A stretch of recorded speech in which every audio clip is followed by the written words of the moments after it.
চট্টগ্রাম বন্দরে শ্রমিক কর্মচারীদের ডাকা অনির্দিষ্টকালের কর্মবিরতিতে বেকায়দায় পড়েছে আমদানিকারক সহ বন্দর ব্যবহারকারীরা। সেই সঙ্গে নিত্যপণ্য সরবরাহে দেখা দিয়েছে সংকট।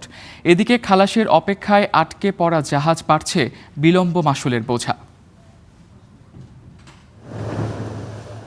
এভাবেই বহির্নোঙরে দাঁড়িয়ে আছে পণ্য ও কন্টেইনারবাহী মাদার ভেসেল। আজ ৩৫টি জাহাজে পাইলট বরাদ্দ দেয় চট্টগ্রাম বন্দর কর্তৃপক্ষ, যার মধ্যে সকালেই অন্তত ৬টি জাহাজ বন্দরের জেটিতে ভিড়ার কথা। কিন্তু টাগবোট ও পাইলটিং সার্ভিসও বন্ধ করে দেয় আন্দোলনকারীরা। ফলে ভিড়তে পারেনি পণ্যবাহী vessel. New mooring container terminal পরিচালনায় বিদেশি অপারেটর নিয়োগ প্রক্রিয়া ঘিরে গেল ৩০ জানুয়ারি থেকে কার্যত স্থবির চট্টগ্রাম বন্দর। প্রথম ৩ দিন বন্দরে ১৬ ঘন্টা কাজ চললেও মঙ্গলবার সকাল থেকে টানা কর্মবিরতিতে বন্ধ হয়ে গেছে পণ্য খালাস ও জাহাজীকরণ। বন্দরের বহির্নোঙরেও পণ্য নিয়ে অপেক্ষার প্রহর গুনছে ১৪২টি জাহাজ। এসব জাহাজের মধ্যে প্রায় ৩৫টি জাহাজে আছে রমজান কেন্দ্রিক বিভিন্ন ধরনের ভোগ্যপণ্য ও তেল। এই যে কন্টেনার যেগুলি ডেলিভারি নিতে পারছি না, এগুলি তো আসলে বন্দরও ড্যামারেজ মাফ করবে না, এজেন্টও ড্যামারেজ মাফ করবে না। তাহলে আলটিমেট আমদানিকারকের ক্ষতি।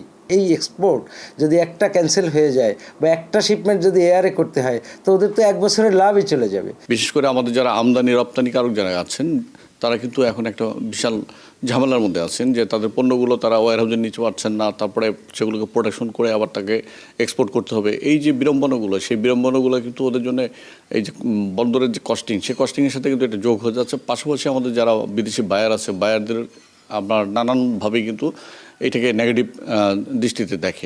আন্দোলন সংশ্লিষ্টরা বলছেন, কোনো ধরনের আলোচনা কিংবা সমস্যা সমাধানের পথে না গিয়ে পরিস্থিতিকে জটিল করেছে সরকার ও কর্তৃপক্ষ।